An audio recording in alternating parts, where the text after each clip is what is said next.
Wow, hello, mushroom lovers. How is everybody?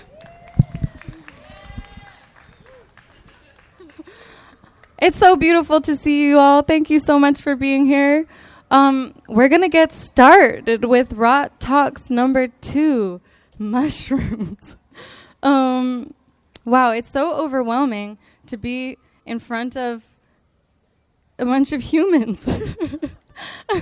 Yes, thank you. I feel that you're all like sending me like, it's okay, you can do it. We feel kind of weird too, and we're doing it. So I appreciate that. I appreciate you. Thank you to these like amazing, brilliant fungal philosophers and artists that we are going to hear from today. Can we just give a warm round of applause?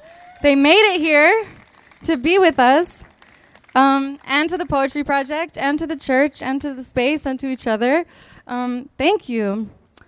So yeah, I just want to start, of course, by acknowledging that we are gathered here today on Lenape land, and we are gathered in gratitude and honoring the Lenape stewardship of and knowledge of this land.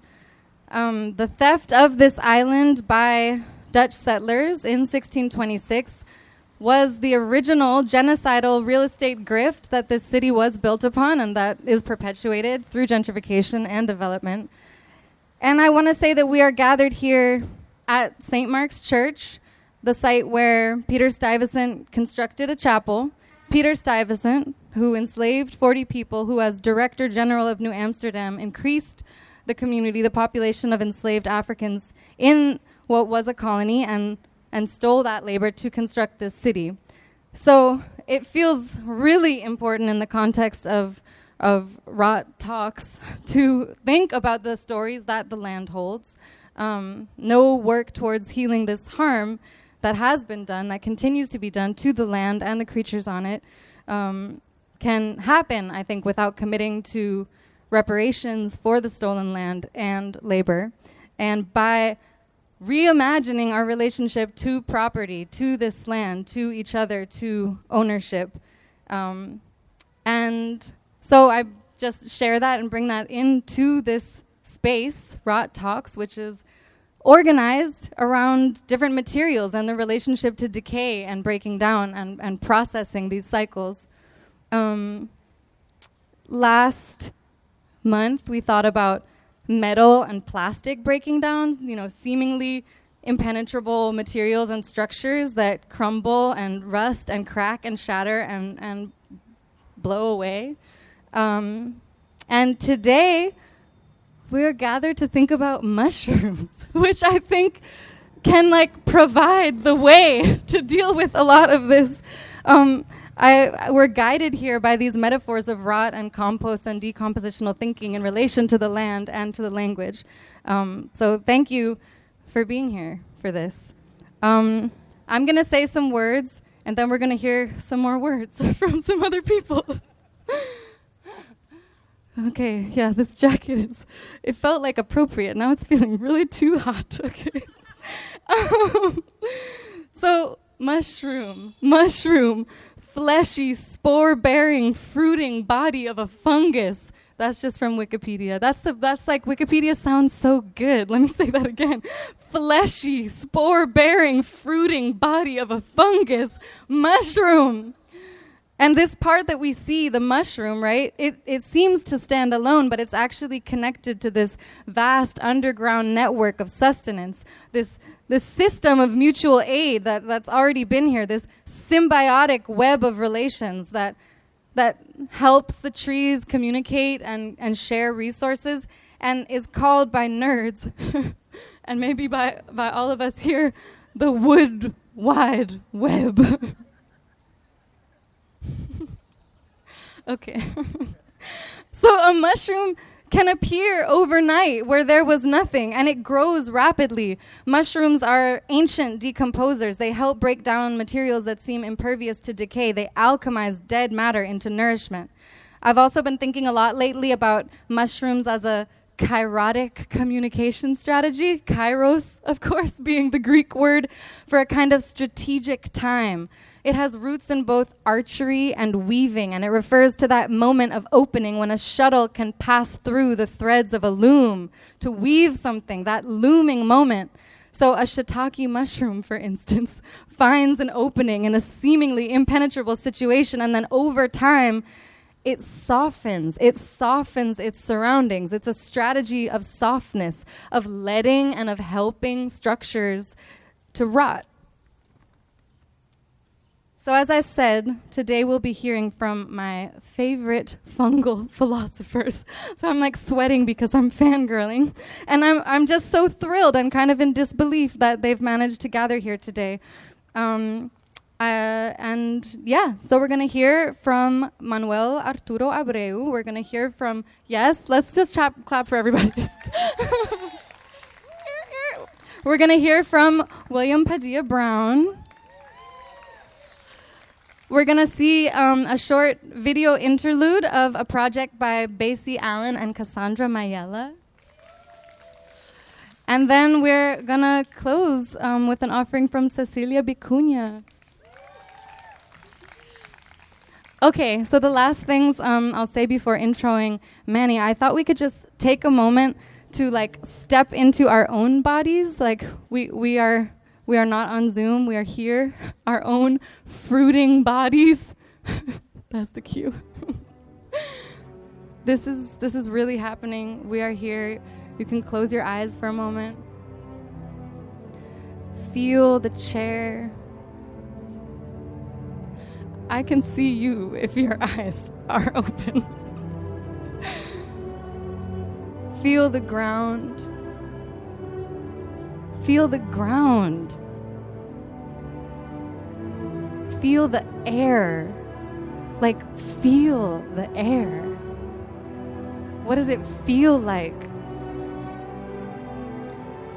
It's living with you, resting on you, going in you, becoming you. You are mostly air. You are mostly air. Take a deep breath. Let it out. You are inhaling fungi. Breathe in fungi. Notice how the air caresses the inside of your nostrils, how it touches the inside of your mouth. Run your tongue across your teeth. So much is happening in there. So many friendly fungi make their home in your mouth. Notice your tongue. Do a little dance for yourself with your tongue. No one can see. Dance like no one is watching with your tongue. This tongue that both articulates and breaks down. Breaking down as a kind of articulation. Articulation as a kind of breaking down. Dance with your tongue.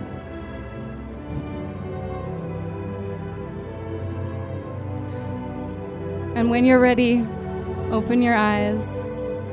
Music fade out. Thank you for doing that fungal dance. I want to just share that was Gorecki's Symphony of Sorrowful Songs we were listening to, which is apparently played to enhance the psychedelic experience for patients during psilocybin studies. So I hope we could all just get there just because.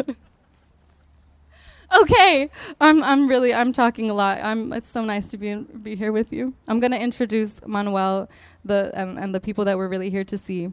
Our first rot talker, Manuel, who I was very lucky to have met out in the very mushroomy, damp side of the country in Portland, Oregon, who is originally from the Bronx. Manuel makes many things. Sometimes this takes the form of homeschool, a free pop-up art school which they ran for many years in their garage, and whose pedagogy honors the casual rigor of the etymology of school from the Greek skol, meaning spare time, leisure, idleness, rest, which I love because, first of all, rot thinkers are obsessed with etymology and how it brings us in contact with time and meaning and the decay of meaning over time, but also because this devotion to a belief in rest as learning is the best devotional practice. The compost rests and so much happens. The mushroom in its apparent idleness fruits and spreads. Sometimes what Manuel makes takes the form of sculptures, which you can see, for instance, right now at Hall Gallery in Brooklyn, made of banana leaf and stretcher bar and glycerin in a show fittingly entitled Rot Semantics. I'm not making this up.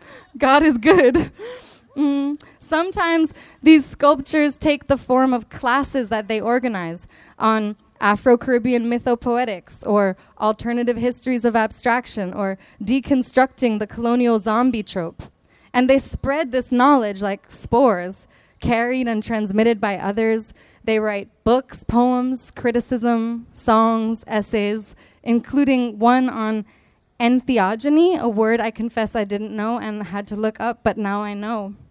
Entheogen is a psychoactive substance that induces alterations in perception and consciousness for sacred purposes, so close to theogony, the genealogy of gods, traced to consumption of mushrooms and their many mysteries. So I'm just so excited to introduce Manuel Arturo Abreu.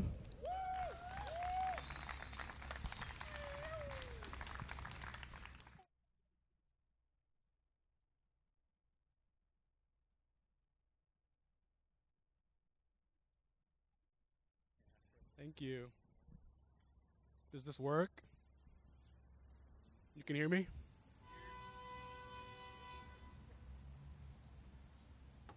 Ah! Ah! Ah! Tell me when it works.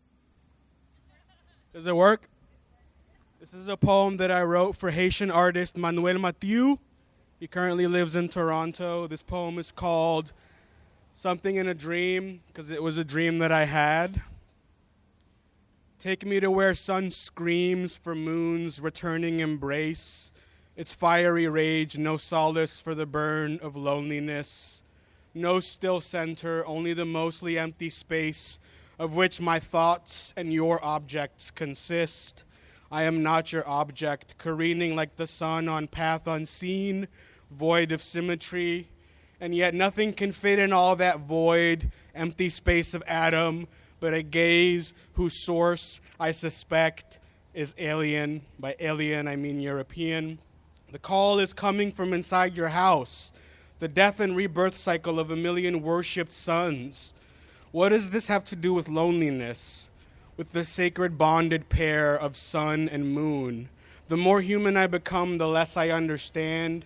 They tell me don't trouble blood, that dimly gowned time spoke dimly with ache. What does it mean for time to speak? I ritually neglect my dreams, and yet this ache of time is more than dream. I was thrown into the world like a gesture, meant to decay into nothing, Pentecost of linearity. Forgetting things happens in the image of God, Salem Elohim. Imagine the Afro-Portuguese colonial fur trapper from Santo Domingo, quote-unquote first city in the New World, a merchant from the Spaniard-colonized island of Haiti, Jan Rodriguez.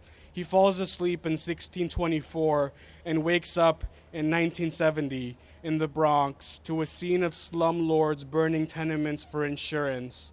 For so long, Jan Rodriguez went around saying, quote-unquote, I'm from the first city in the New World, Santo Domingo, Virgen de Altagracia. I'm the first non-Indian on Manhattan. That's this place, Manhattan, they call it. And Rananchqua, which is where I grew up. They call it the Bronx, based on Dutch colonist Jonas Bronk. And then he would say, I'm the first non-Indian on Manhattan and Rananchqua. My fur game is fucking crazy. Jan Rodriguez was a fur trader. He set up the early anti-Lenape trading, which the Dutch benefited from. Now, in the post-apocalyptic context of the late 20th century Bronx, Jan Rodriguez's skills proved useless. He rode iron snakes, sizzling with colored symbols on their surface, struggling from one weird low-paid task to the next, always covered in a thin film of hatred, hoping for time to himself to come to grips with it all and think about his lost 17th century family. He works with a local spiritist in a botanica to eventually learn his own soul has transmigrated from a Moorish woman from Al-Andalus who died by her own hand in a wadi or valley. He could never look this Moorish woman in the face. Sound is not the wife of meaning. Time began with a word, but time is neither grace nor suffering. Jan, I found your photo in a notebook. I remember that I would not go into the water with you. Images don't come to me anymore. This isn't exactly your kind of place. Sound is not the wife of meaning. Sound is the depth of the unthought, the beginning of time, capital T. The moon grew so big it touched the surface of our language, its glow resonant at the interfaces as it broke. Stand naked before mystery. We're working on the other side of time. Shout out Sun Ra. God assigns us each a monster to care for. I stopped caring a long time ago. The last time we spoke, I saw two versions of a stone castle trapped in a falling tooth. My mother always says when she dreams of falling molars, it means someone's about to die. An informatic universe is a sexy universe. Prodigy said he got you stuck off the realness. This is a talk called... I'll say the name in a second because the name is the cue. But it's a talk that started as a paper. It's now a paper called Consciousness and Theogony and Colonization. If you want to read that, you can go to the University of Oregon Center for Autistic Research website, CFAR website. That's where the talk is. This kind of sprouts as a mushroom from that talk. And it combines an essay I wrote plus some music, and it's called Rot Semantics. Yeah, ROT Semantics. Meaning comes from the dead. Meaning is how the living relate to the dead and how we use and change meanings that dead people made to relate to each other. And this process of relation is called language. When we invent meanings, we do so in analog or in angst to the meanings made by the dead, or rather, the inventions and changes that succeed operate this way. Roughly speaking, this talk is built on the corpse of a slideshow. I wrote it first from my memory of those slides, then I looked at those slides. I didn't really look at them, sorry. Let's break this down. I studied linguistics at Reed College. Then they called me a drug dealer and arrested me in 2012. They had a marketing campaign because 4 people died from heroin in 2009 and 2010. I became a freshman there in 2009 and got arrested in 2012. Okay, I studied linguistics at Reed. Chomsky reintroduced the concept of nativism to the linguistic conversation in 1955. Shout out Noam Chomsky. You're a Zionist, though. It's an issue. He said linguistic... Sorry, I'm like saying shit as I read. He said linguistic competence was innate. You're just born with it, baby. Some genetic mutation introduced syntactic phrase structure into the body, and language and all its surface variety came from environmental interactions with this mutation. The modern name for the mutation is the syntactic operation called merge. Keep this in mind for later. Merge means take 2 things and put them together without any other changes, except a new higher level of structure called a phrase. So this thing I'm saying now is a phrase. The motivation for this argument was the challenge to explain language, given that basically by 2 years old, most children understand it, and by 6, most children produce it. My brother didn't, though. He was autistic and had to have someone come to our apartment and help him like verbalize. So this was an interesting process to experience. He finally was able to communicate in Spanish and English around the time of 8 years old. He's really more of a Yo Sabo kid, though. Like, he doesn't really speak Spanish, but that's all right. Fuck Spanish. Yo digo eso, pero a mí me gusta mucho el español, pero no importa. Given the nature of the stimulus of language, it doesn't seem like enough to teach kids something as complicated as language. So it's just sound and gesture. And Chomsky said that's not enough, so you're probably just born with that knowledge. Not all linguistic competence, however, like syntax, can be innate. So sociolinguistic competence, knowing the racialized meaning of certain utterances, the classed meaning or gendered meaning of certain utterances. Obviously, that doesn't rely on being born. You have to actually learn stuff too. You have to go through society. And the same is the case with semantic competence. So for example, when I say the word atom, I don't pretend to know everything that atom means. I rather mean something like, you know, what objects are made of, and the properties that atoms have. It's what the scientists say. So in that sense, semantics and sociolinguistics require social competence. So social norms, stigmas, prestigious linguistic behaviors, stigmatized linguistic behaviors, etc. So that being said, with all this generative argument or theory from Chomsky, it's pretty upsetting to me, at least, since I was trained in Chomskyan linguistics, that there's still no proof of any genetic inheritance of linguistic-specific stuff. So there's no language organ. Instead, maybe there's a language without organs, or rather just the organs we already knew we had, the brain, the 7 holes of the face, the sphirot. Maybe language is a phantom organ, like my gallbladder removed in '04.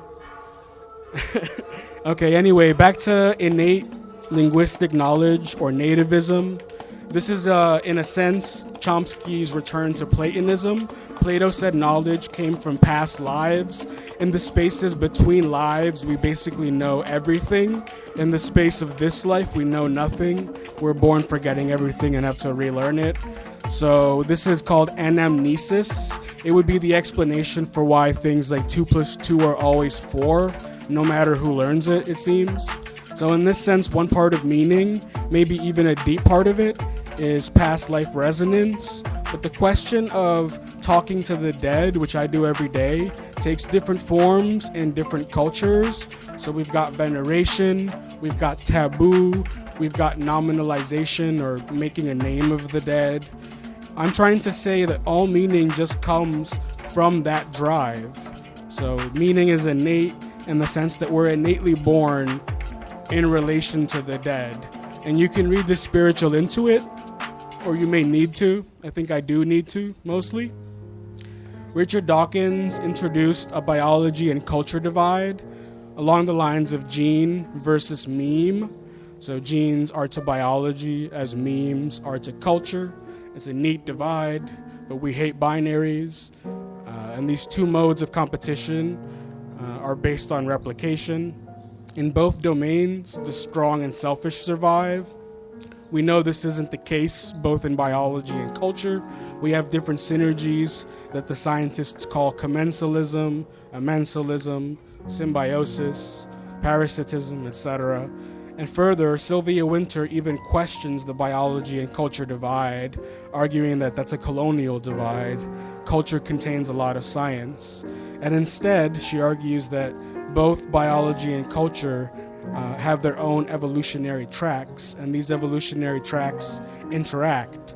Memes can become biology, something like how 8% of human DNA comes from viruses. And we can look at a specific example like lactose tolerance, which originates from cattle ranching cultures whose descendants have lactose tolerance. So their ancestors decided to breed some freaking cattle and farm them and milk them and shit. I'm talking about white people, basically, and some other people. And they can eat cheese and milk and shit and not suffer on the toilet all night. So in this sense, the culture-biology divide is more like an interface. And my opinion is that relations to the dead are another kind of interface. So that's the rot part. What about the semantic part? Semantic first appears in English in the phrase semantic philosophies, which in its context refers to divination. John Spencer, fellow of Cambridge University, rewrote his thesis, A Discourse Concerning Prodigies, in 1663 for a second edition publication in 1665.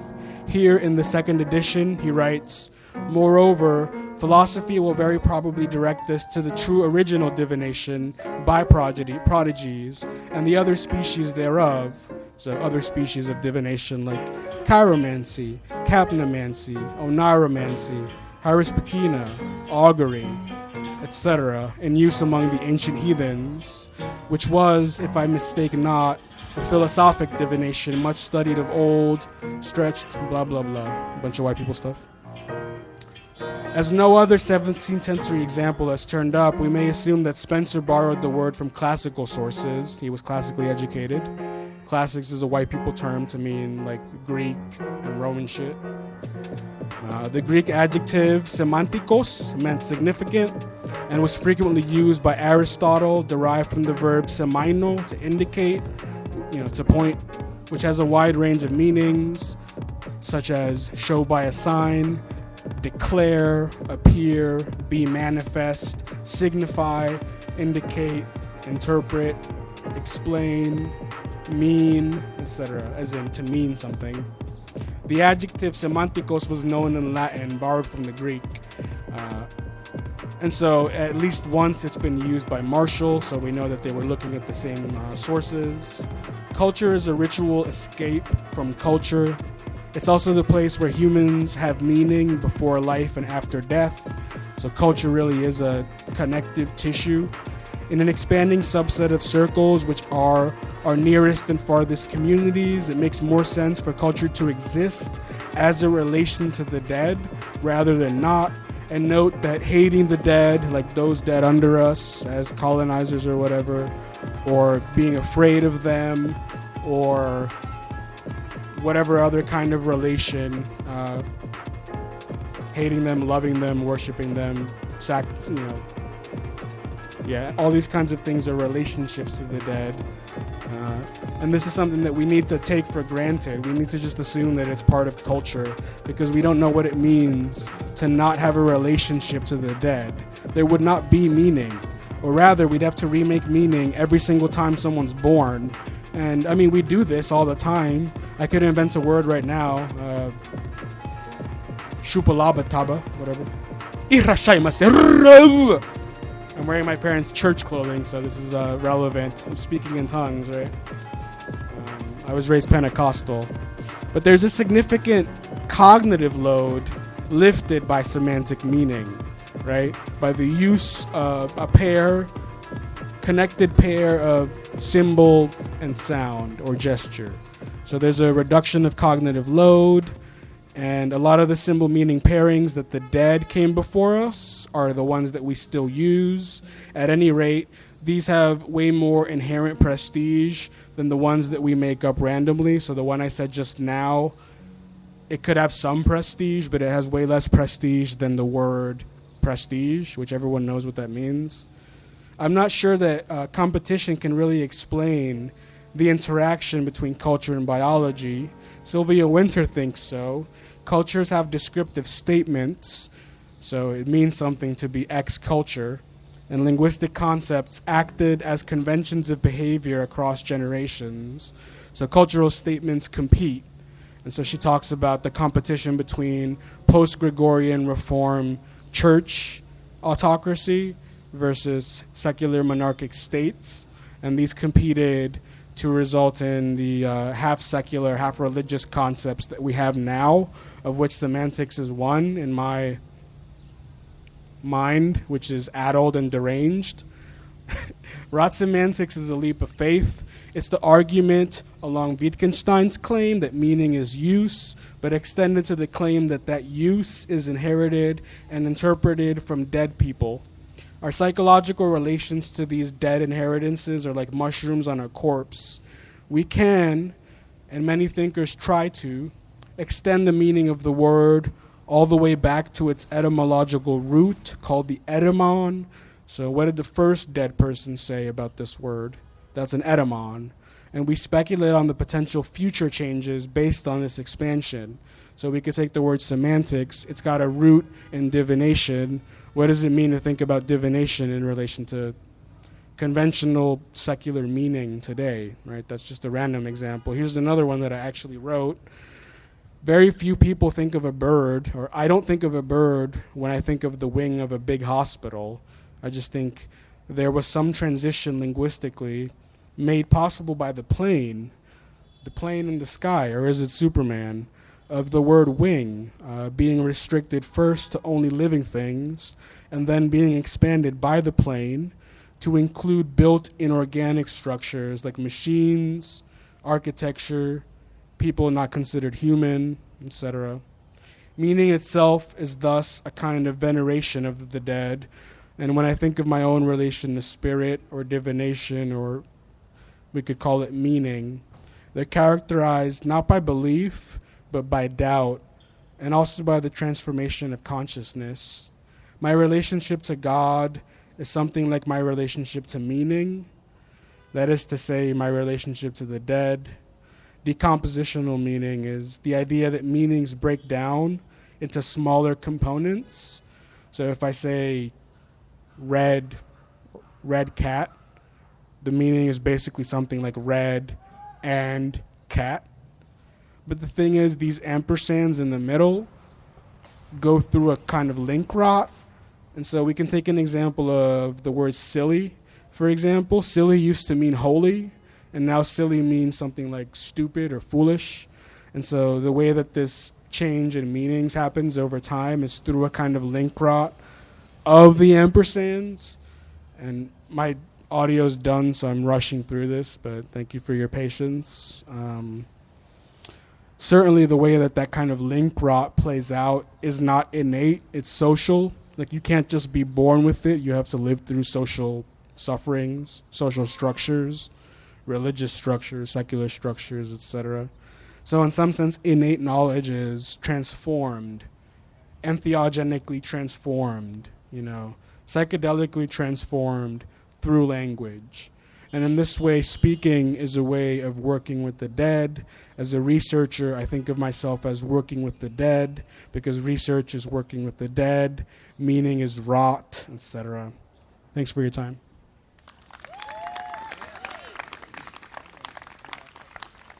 This mic is now poisoned. That was amazing. Thank you so much, Manuel. That was like a really wild journey through rot and ampersand semantics and the rot of the ampersand between rot and semantics. Thank you. I'm so excited to introduce William Padilla Brown, who I first met when he delivered a gigantic maitake to my office on Canal Street and in a cardboard box that smelled like the forest, and then gave me some tips on sautéing it, and then said that there were many mushrooms to be found in Prospect Park, but that he would not recommend eating them. I mean, if I knew where they were, I'd eat them, but we can talk about that after. Then he just got back in this shiny black car and drove away on Canal Street west to the Hudson River. It was extremely cool. And so that was the only time that I had ever actually met William before, but I feel like I know him better because I'm a really big fan of his Instagram. And so this radical mushroom research becomes a part of my daily experience. So we're moving from the wood wide web back to the world wide web and this strange intimacy of the internet. For instance, on Wednesday, I went out to Princeton, New Jersey to spend the day with the cicadas, brood X, and their extremely haunting hum. And think about these beings that live under the ground for 17 years and then emerge and feast and fuck and die. And on the New Jersey Transit coming back to the city, there was a post from William about cicada butt fungus, research into the cicada butt fungus, and it just felt like a really important synchronicity that the cicada becomes an adult like us by hardening against itself and then kind of cracking out and existing beyond the shell of its former self, but then it gets this butt fungus and then it kind of softens and confuses its own borders again. Anyway, I'm so excited to bring up William. I'll say that He is a musician, a mycologist, a molecular biologist, runs many programs and research institutes and festivals. If you look on his Instagram, you might see things about harvesting algae or mushroom-infused chocolates dusted in gold or blue oyster spawn or how to grow your own mushrooms by cloning the ones at the grocery store. These things that I've learned from his research have helped me understand that we are also these fruiting bodies of some vast underground interconnected network. He's also author of the Cordyceps Cultivation Handbook, which I am reading and trying to make use of how to cultivate the cordyceps, or the so-called zombie mushroom that parasites off the bodies of bugs, another way of thinking about the zombie. And I would say his devotion to knowledge makes the whole world seem a little more magical. Sorry to cheese really hard. William!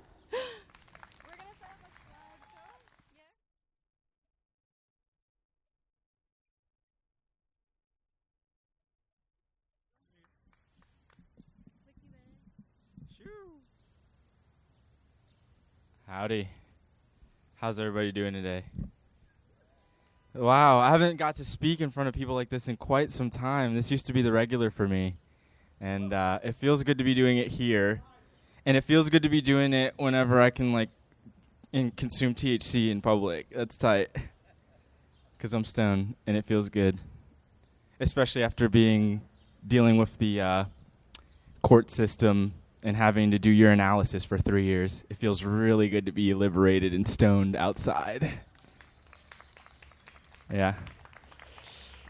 All right, well, let's get into this. I don't really know how well or if we're going to be... we're starting to get a little bit of vision here. I've been growing mushrooms for quite some time. And I got quite famous for growing mushrooms. If y'all want to look when you go home, there was just a Munchies video posted yesterday of me talking about mushrooms and stuff.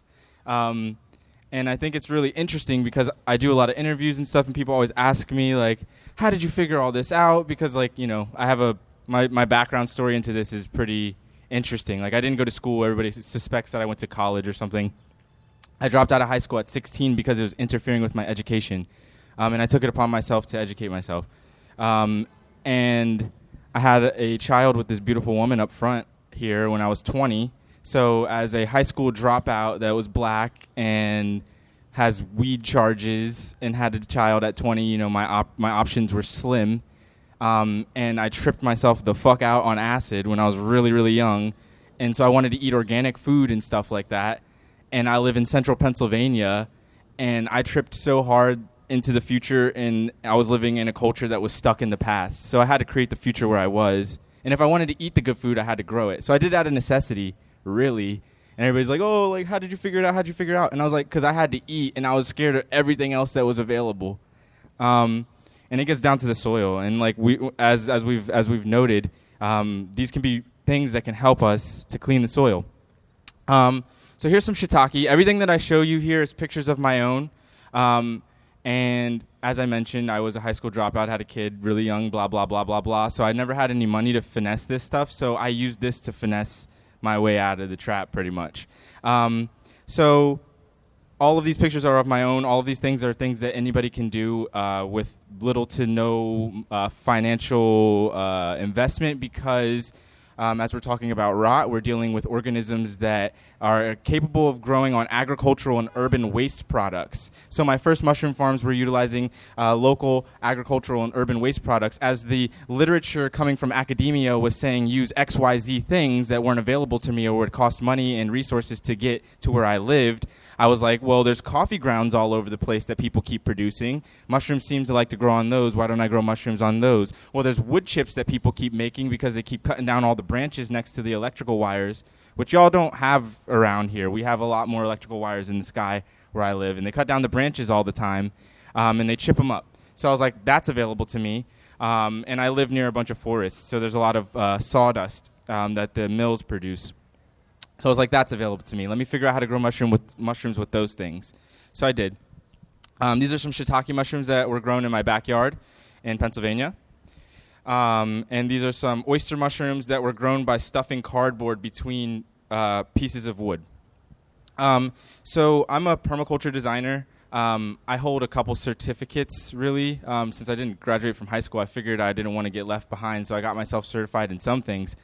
So I got myself a GED, a permaculture design certificate, and a certificate of completing the algal research or the algal culturing techniques course by the Bigelow Laboratories in Maine, which was pretty fun.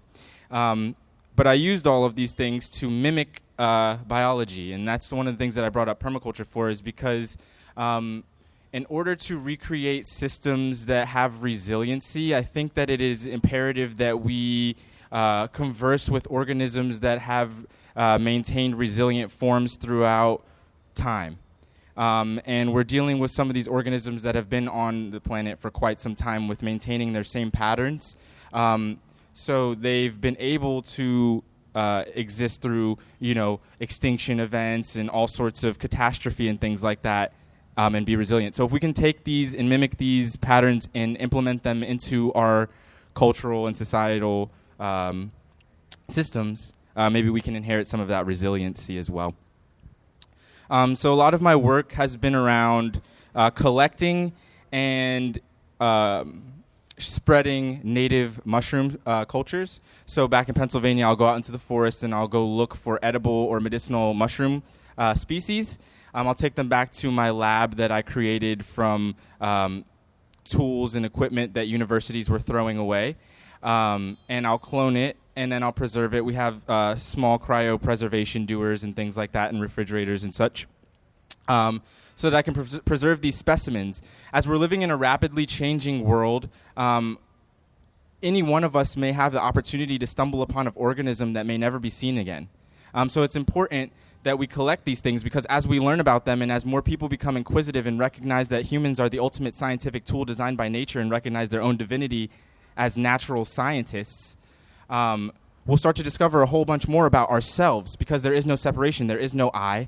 We're all part of nature. So when we look at nature and we understand nature, we get a better understanding of ourselves. So as more people start to recognize that and want to understand themselves, we're going to start to recognize the value in some things that might not exist anymore. I took it upon myself to start preserving these organisms for people into the future that might need them when they don't exist anymore. And we also learn about them and propagate them and share them so that people can grow them for food and alleviate economic stress. So one of the things that my lab does is we work with mushrooms that we know to be edible or that we suspect to be medicinal and figure out cultivation methods, and then I write about it to share it with the world, so that we can get individuals growing these things that take little to no investment, and can help alleviate a lot of economic stress. Like Alex mentioned, I wrote a book on cordyceps mushrooms, and that was the first literature in the English-speaking world on cordyceps cultivation. And whenever I started cultivating cordyceps in the United States, I was the only one doing it, and I was able to sell pounds of them for $1,400, and so was everybody else that I taught it to. And they grow on rice. So after I taught people, it took about a year before the price balanced out around $800 a pound, which you can still get for growing cordyceps on rice. And any individual can download my book, which I share for free on the internet, and get this fungus that I sell for $30 on my website, and get some rice from the store, which is rice, and grow this mushroom, which is worth $800 a pound. So yeah, that's how you turn rot into value, trash into treasure. I was trying to grow a lot of food because I wanted access to organic food, and I lived in an area that didn't have any organic aisles or any organic stores, no Whole Foods or anything like that.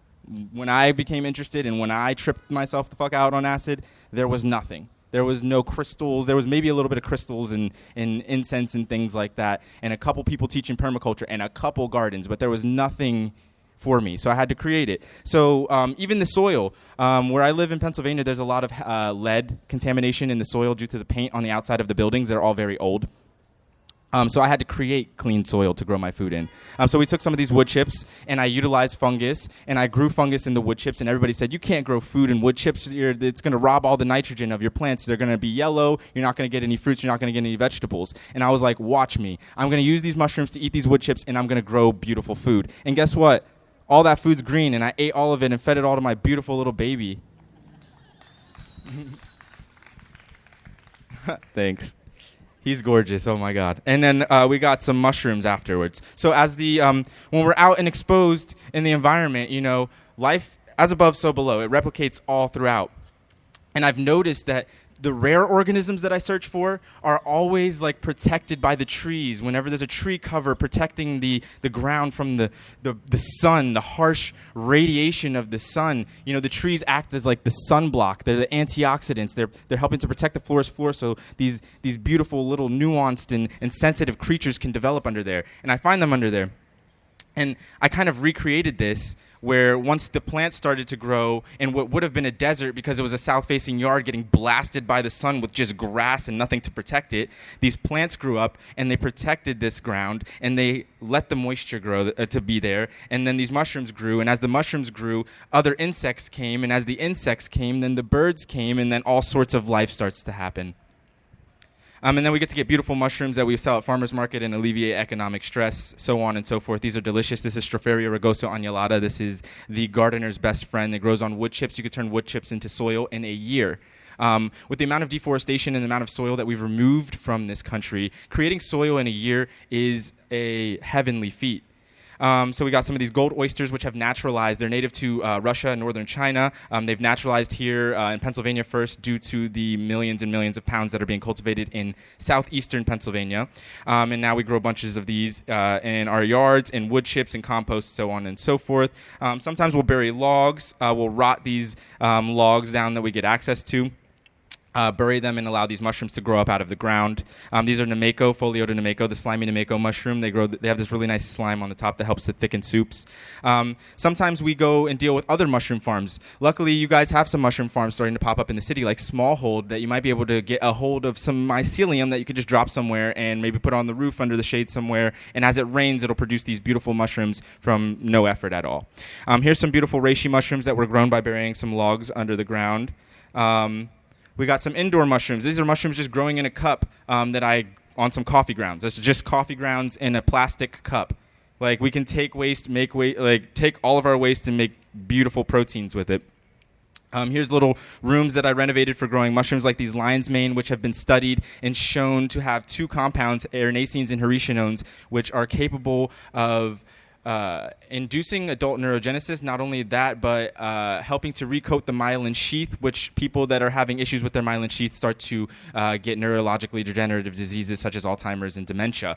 So this is something that can increase the cognitive function of a healthy individual up to 25%, but somebody that's starting to have a degenerative brain can bring them back to a normal, healthy brain function. So that's incredible. And there's a whole bunch of other mushrooms in the family that have yet to been researched. So I highly encourage young people to get involved with this because you're putting yourself in the position to discover something that might revolutionize the world. So here we have some of the maitake that Alex mentioned that I brought up in here to New York. Here we have some of my old mushroom farms. As I first started, I didn't have any resources. I literally could not buy the plastic shelves that you see in the back. So what I did is I bought string, and I tied them in knots like a rope ladder, and I hung my mushrooms from the ceiling until the mushrooms were able to provide me with enough resources to fund growing and expanding out into a bigger mushroom farm. Eventually, I got to this big, and I ended up producing hundreds of pounds of mushrooms a week. And since then, it's been, rock and roll. Let's run it up. We're here to change shit. We're here to make sure that nobody has to go through the same struggle that I did when I tripped myself the fuck out and realized I was living in a poisonous world and there was nothing for me. I want to make sure that the people that come next, because I know they're going to be spun, because it's so fun, are going to want those beautiful things around them and are going to want that culture. So let's create it for them. So that they can do the next thing, so that we can be those beautiful, divine, scientific humans that we are and help elevate life into higher evolution.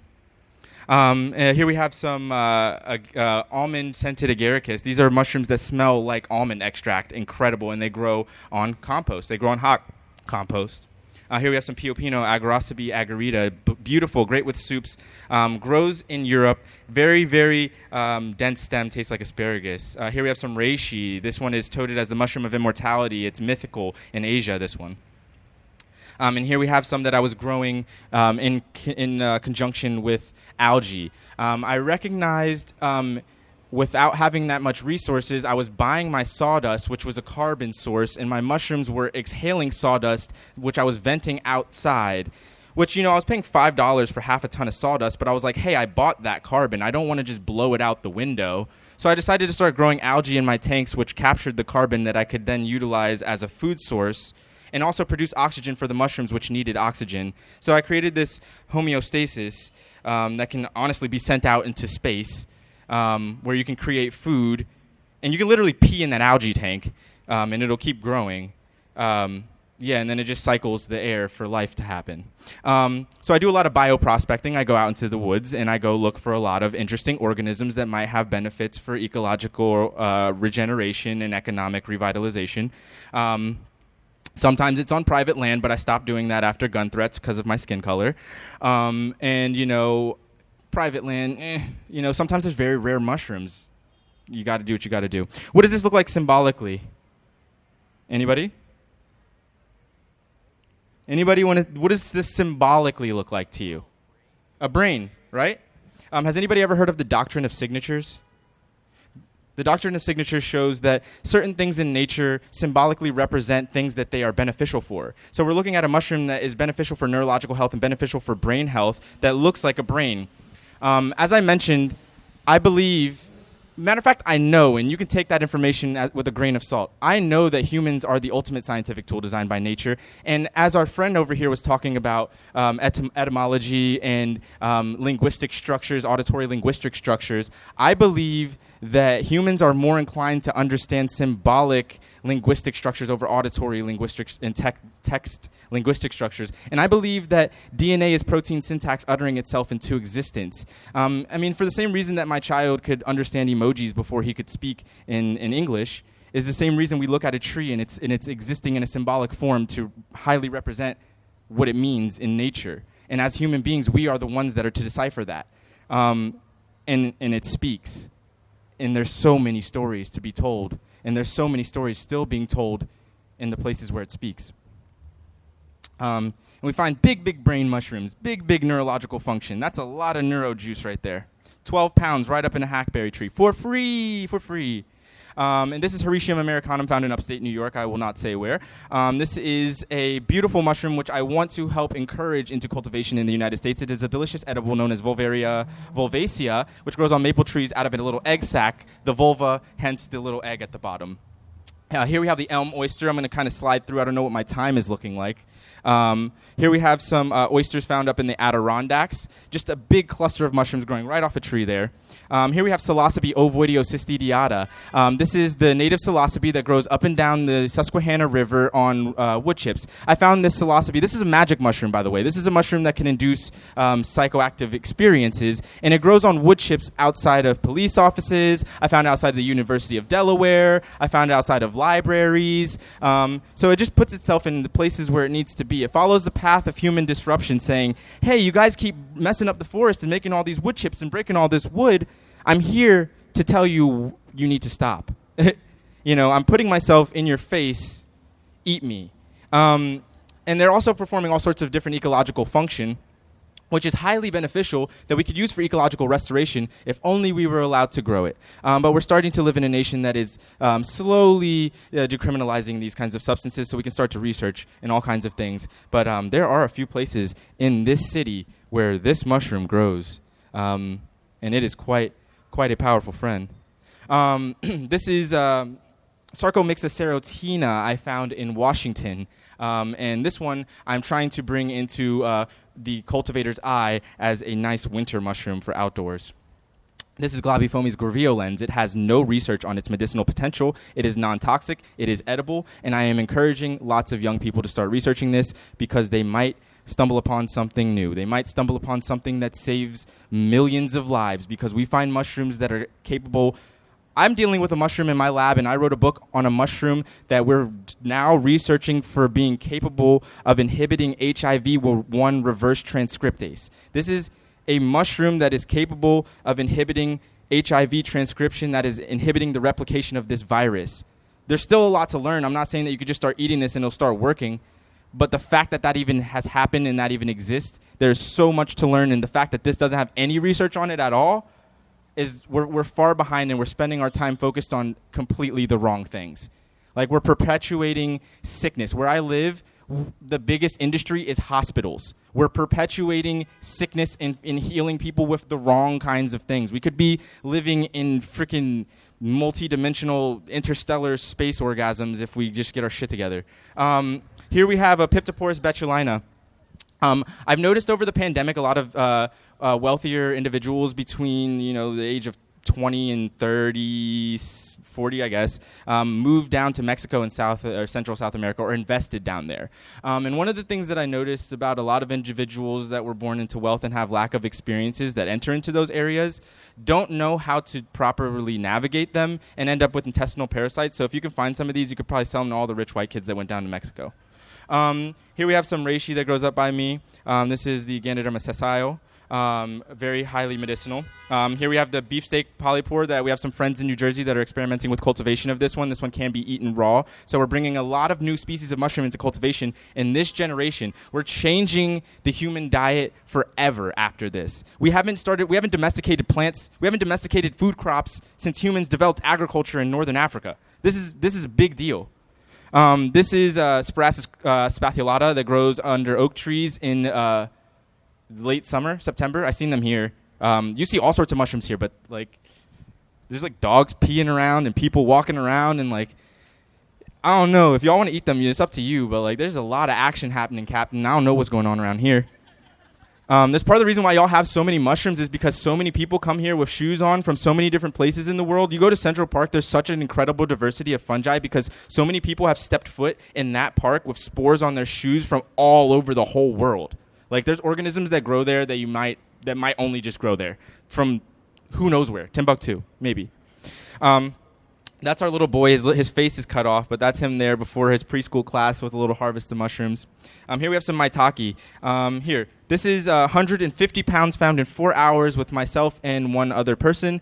And that could be found every day in Pennsylvania during season. And the fact that there's people that are hungry whenever we can do things like this is absolutely absurd. Absolutely. Here we have naturalized shiitake, bluets. This is Lepista nuda. This one can grow in leaf mulch. Great mushroom. Flammulita velutipes. This one grows in the winter. Another great mushroom to be cultivated. And I've been really teaching a lot more people about truffle cultivation. This is something that's new in the United States, and as more people start to develop understanding of nature and develop more ecological literacy, we can start to understand how to cultivate food forests with integrated fungal systems that were inherently put there to produce food for future generations into the future. I think it's really interesting because as I talk about humans being this scientific tool and about humans being able to help life into higher evolution, whenever the Europeans entered into the Guatemalan area and encountered the Mayan peoples, they were astonished by their lack of agriculture, but little did they know they were walking into a forest that had been cultivated specifically for food and medicine. The entire forest in that area was cultivated for generations as a forest. So we can cultivate these forests into higher evolution, with these truffles and stuff, which are probably one of the most highly advanced life forms in the world. I'm actually teaching a talk for the Wisconsin Mycological Society on the 16th or the 18th of this month on, we've dubbed it the Truffled Vole theory, because truffles have an intimate relationship with small mammals. They need small mammals to eat them in order to spread their spores. And honestly, they're one of the most highly evolved fungal forms in existence. And one of the reasons is that too disturbing? Should I wait for a moment? I'll just let that go. All right, come on, Mount Sinai. Get that person where they need to go. Let's save some lives. Come on, Mount Sinai. Let's save some lives. Get it. Let's go. Oh, God. Can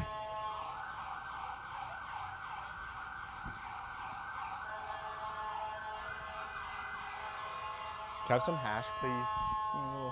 A little bit of hash. All right, guys, so the truffle is probably the most ideal form for a fungal fruiting body because it exists in a subterranean level where the temperature and the moisture level is generally the same all of the time. The only thing is that it needs a mammal to come dig it up and eat it to spread its spores. And because it needs a mammal, it typically rewards the mammal. Truffles produce melanin, and they also have an endocannabinoid system and produce cannabinoids. They produce anandamide and other compounds that can induce adult neurogenesis, which puts the brain in a neuroplastic state that allows it to exist in a state like a child, where it can create new patterns constantly, which would give any small creature an evolutionary advantage. And so the truffled vole theory goes in depth back to the last extinction event 65 million years ago that killed off the dinosaurs, and the only mammals that existed were small mammals that would have had an intimate relationship with the soil. And we know that truffles existed down then in the northern hemisphere, and after that time truffles migrated down into the southern hemisphere, and you can follow the path of mammalian evolution with truffles, which would have been, giving any mammal that had a relationship with it an evolutionary advantage by giving it cannabinoids and helping it to evolve its nervous system constantly. So that's pretty cool, and I have presentations on that if anybody wants to learn. And these are some American truffles that grow in pecan farms. That one's funny. Morels, there's going to be a lot of morels on the West Coast because of all the fires. Here's some cool pictures. I don't know what my time is like, but I don't want to run it up too much. Yeah, I'm just going to wrap it up. Cool pictures. Mushrooms. That's my little boy with his mushrooms. Those are some cool rare mushrooms. Beautiful mushrooms. Those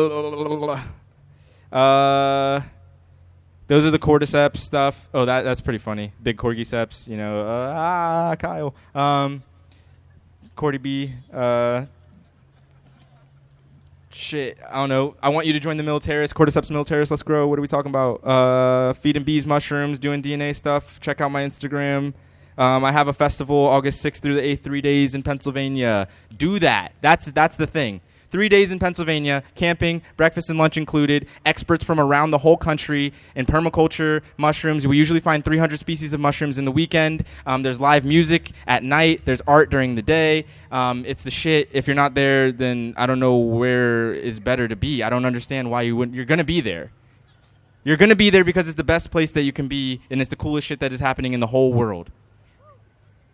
Hands down. Hands down, what we're doing right now is the coolest shit happening in the whole wide world, and I hope that you guys will follow along with the process afterwards, because I don't know. If you don't follow along with the process, you'll be influenced by the culture that we create afterwards, because we're changing the whole world by doing the coolest shit the world's ever seen. Let's grow.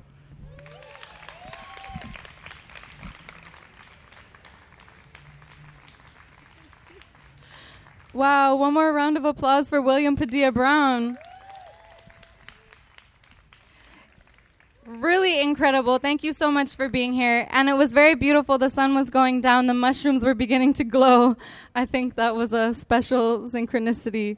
So we're going to see a 1 minute film of some projects that have been worked on by our past Rotten artists.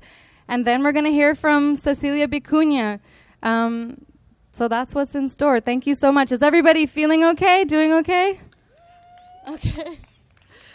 So last month, we looked at rust and plastics, as I said, and the artists Basie Allen and Cassandra Mayella constructed at that event before our very eyes what they call a rot camera, and they blessed it with a poem. They wrapped pieces of found metal in fabric, and then they submerged this cage-like structure in the sea as an installation on a small island off the coast of Rockaway, Queens.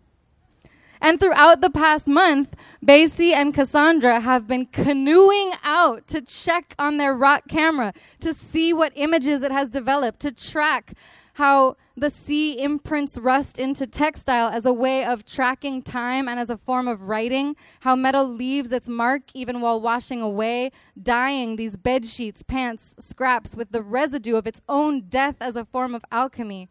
I had the pleasure of going out with them last week to gather up the rot camera. And when we moved it, there was so much movement in the sand. All these small creatures had made their life in this cage. The artists told me that rust is how metal has learned to return to nature, and that inspired by that process, they use art and poetry to return to nature. So what rot camera is actually capturing, they said, is the guidance of nature itself, telling us how to come home. So this is just about a minute of footage of these journeys they've been taking.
So this is really special. They're working with these materials and going to be weaving them into a tapestry that at the final Rot Talks in 2 weeks will be here for you to see how these, to see. It will be here for you to see.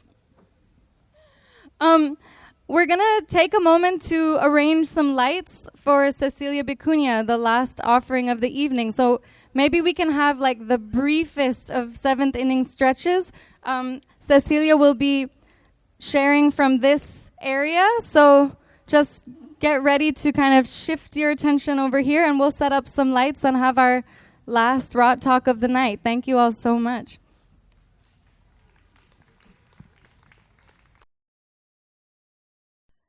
Hi, everyone.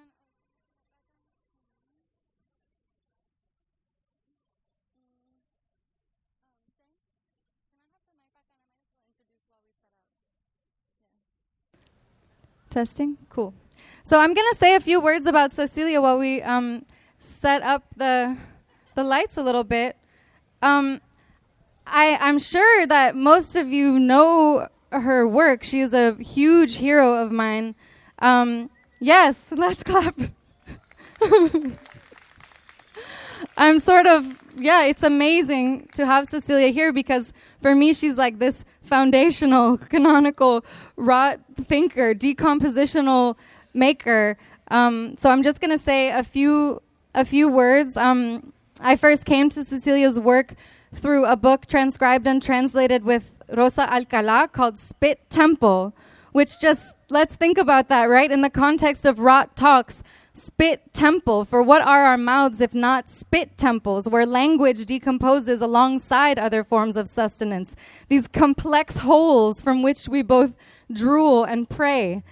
I've been moved for many years by Cecilia's practice of precarios and basuritas, precarious prayers she composes of debris and which grow into ritual sound performances to heal us and to heal the earth. She's been making installations and interventions of all kinds since the 60s in Chile, where she founded the legendary Tribu No. And my encounters with Cecilia's palabrarmas, or word weapons, word and arms, palabra armas, but also word and more, palabrar más, have introduced me to this decomposition of language that opens up the word to see what's inside, much like the way a mushroom might soften wood. It shows us something else that is in there and maybe something else that can be reconstituted from it. One of these palabrarmas, comunica acción, communication, common action, and of course in my obsessional framework, points out the connection between common action, communication, and compost, right? This relationship to a breaking down that allows for a common action. She writes, "What doors would listening together open?" So the last thing I'll say is that not only do we live among the wood wide web and within the world wide web, but also, as Cecilia shows us, within the word wide web. For her practice is one of weaving. I'm so happy to introduce tonight Cecilia Vicuña.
I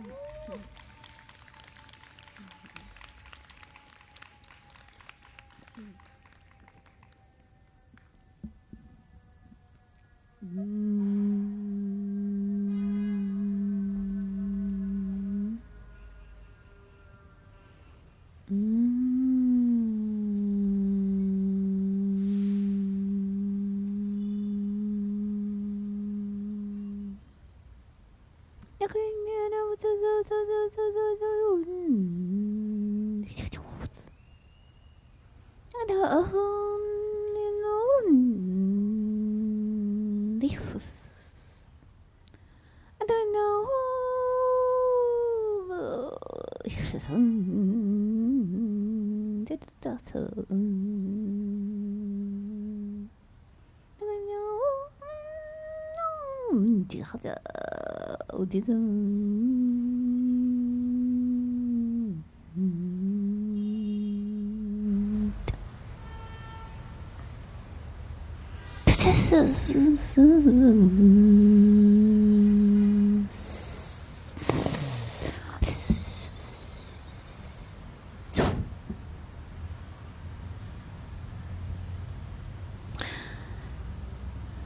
I think this is the first time I am reading in a cemetery in the company of the dead. Are they dead? Or are they only transformed?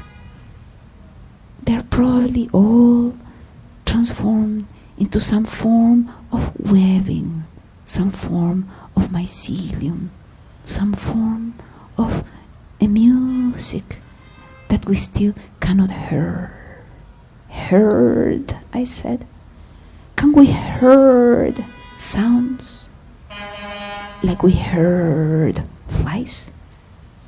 I remember Violeta Parra said that she had the key to the dust bin, la llave del tacho de la basura, hurting the decomposition, but I really meant hearing the decomposition. Abreu, is that right for your name? You spoke of talking to the dead, and William spoke of learning from the mushrooms. So we're going to make a mix of both of you into what I thought of doing for you. I learned long ago that there was something called the death tempo, which is the interval, the space, the silence between one sound and the next. So I'm going to read in death mode for the mushrooms of sound that exist in this place where we are sitting, to sprout and spore between us. Thank you for coming back. I enjoyed very much both your, not readings, it was something else. I thought, why on earth are you inviting a rotten person to speak about rot? I am so fucking rotten, and yet, what do I do with my rot? I am weaving the many elements of my rot, and doing that rotten weaving like the mycelium does. I remembered an ancient poem that I had written or picked up from the noise of the rotting floors. Se llama Black Skirt, falda de sangre. Yo soy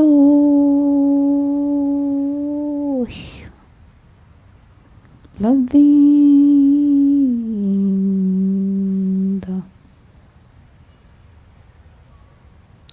los de sangre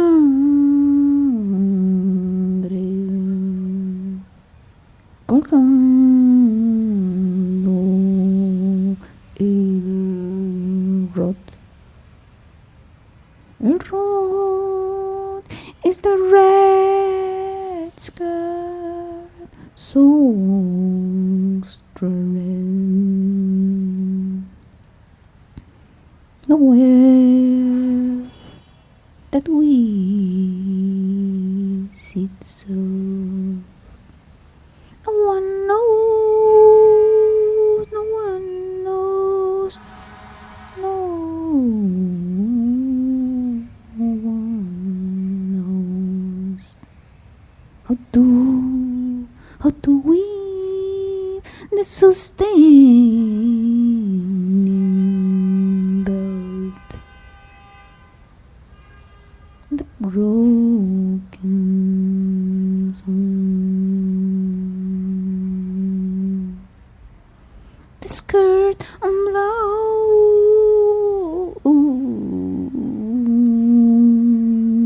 of all these girls. Umbilical cord, pubic string, net and rod, twisted grass, liquid thread, make them rot, nettle fall. Tiny strands, rotten, soft, make them live. Swollen,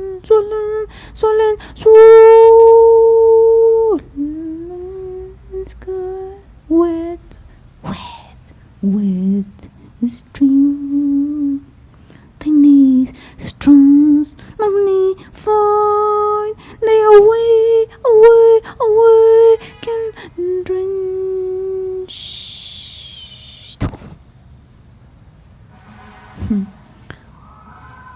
I was thinking, when we will hear the recording of this, what an accompaniment, the wee, and the stupid voice, weaving in between.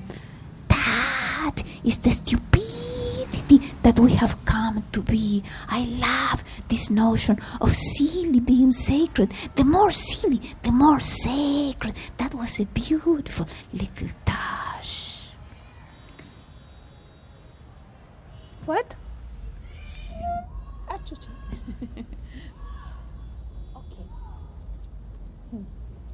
So,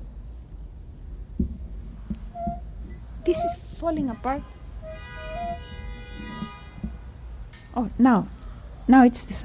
It's like. You think we will stay? Okay, we will try to stay. Okay.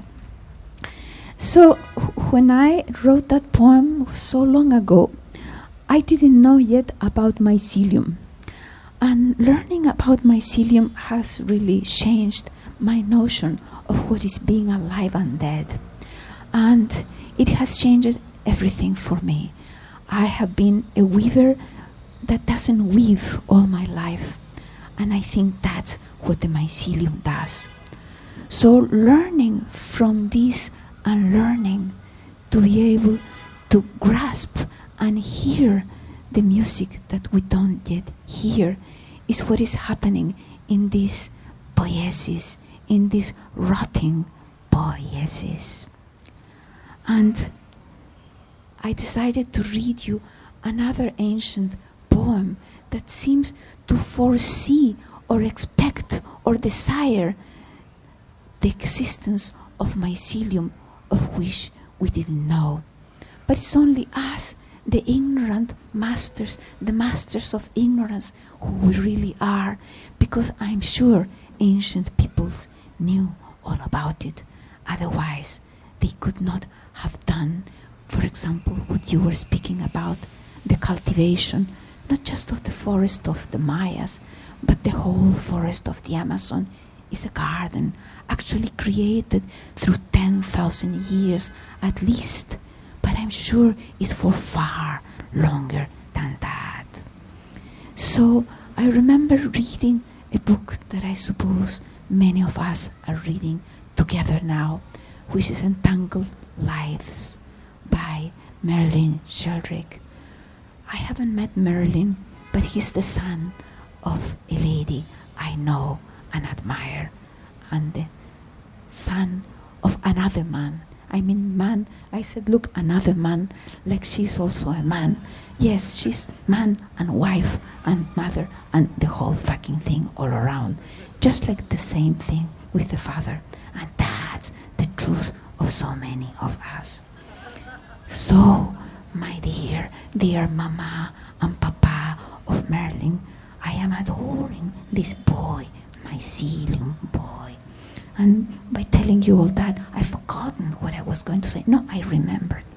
See, he speaks of a movement and energy inside mycelium that he calls el motor, the motor. And he has a name that I wrote somewhere and I can't find anymore. Something about some fungal, something, how was it called? Perhaps some of you will remember. It's some inside energy inside the funga, that Christian here was trying to teach me how to pronounce in English this ancient Latin fungi, fucking fungi. Okay. The fungi hears us, and this is for the motor inside the fungi, which I am not really doing from the motor point of view, but from the point of view of some ancient words and some ancient knowings inside the words. And I'm combining in the title of this poem an Aymara word from the Andes, an Alango language from Thai. And it begins with a quote from a Jewish master called Nachman of Bratslav, probably pronounced wrong. He says, a word moves a bit of air. And the Sumana Santaka from the Indonesian universe says, God is the essence of the written letters concealed in the dust of the poet's pencil. Maybe that's your soul, star dust. Your, how did you say? Star dust. That's how I heard it. But you mean the dust emerging perhaps from the spores as they breathe into the cosmos itself. To read in a text in Thai is tivotak. To smash is to pieces. A song is the only material manifestation of the invisible reality, the Mapuche say. A song melts the boundaries between the worlds. Lawrence Sullivan says, a vibratory disorder, an incantation bends time itself. An image to is an interference, an interference,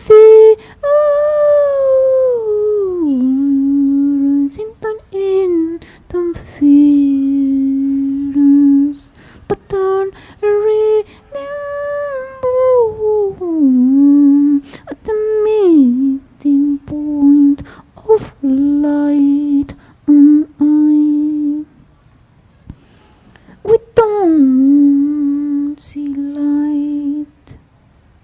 we see with the light. I weaving light, a word in the air lets you hear the image and see the sound. In the end, these people say, an image hears, a textile sees. How good the mycelium under the soil, within the soil. Here see us thinking of it.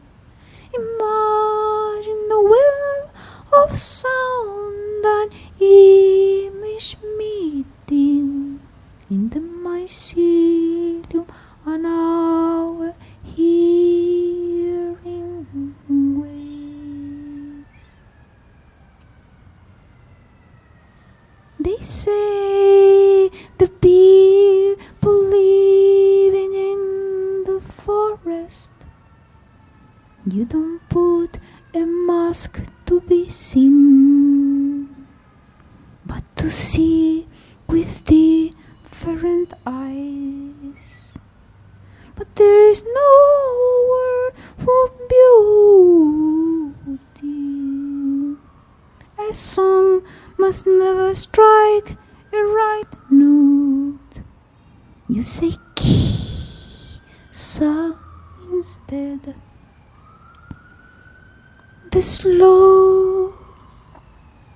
slow power to transform.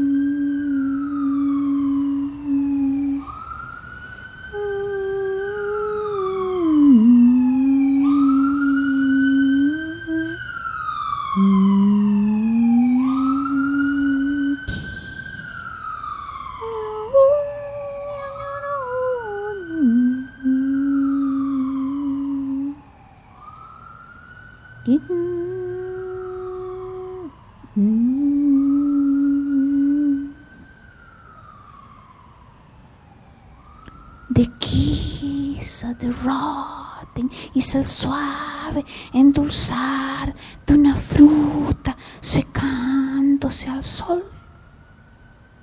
A slow drying fruit.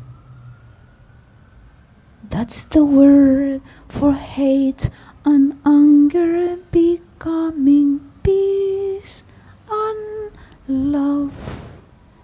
The hate rotting itself into love.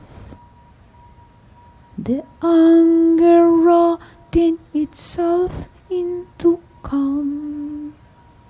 They say that the spectrum in the rainbow is at work too. They say a gradation in color is an effort of light to unite shadow and light. They say that's the rainbow's motor. Can you imagine the mycelium motor and the rainbow motor in speaking terms? Perhaps they have a language of the visible and invisible taking place inside the soil. In all rotting matters, maybe, William, that's what you are cultivating for the future people after we are gone. weave gradations, is to weave an illusion that hits the eye. El destello. How could one translate destello? The flash of light. It is not to mystify with illusion, but to clarify the role of illusion in our perception of reality. Alango in Hava. Beauty is not a noun, but a god, a divine manifestation, simultáneamente arrobado y arrobante, being in ecstasy creates the state. Quizá Alango. Gracias, Abreu. Gracias, William. Gracias, Alex. Gracias, Mushroom. Gracias, Rot, for us, the rotten ones. We owe you our being. Gracias, amigos.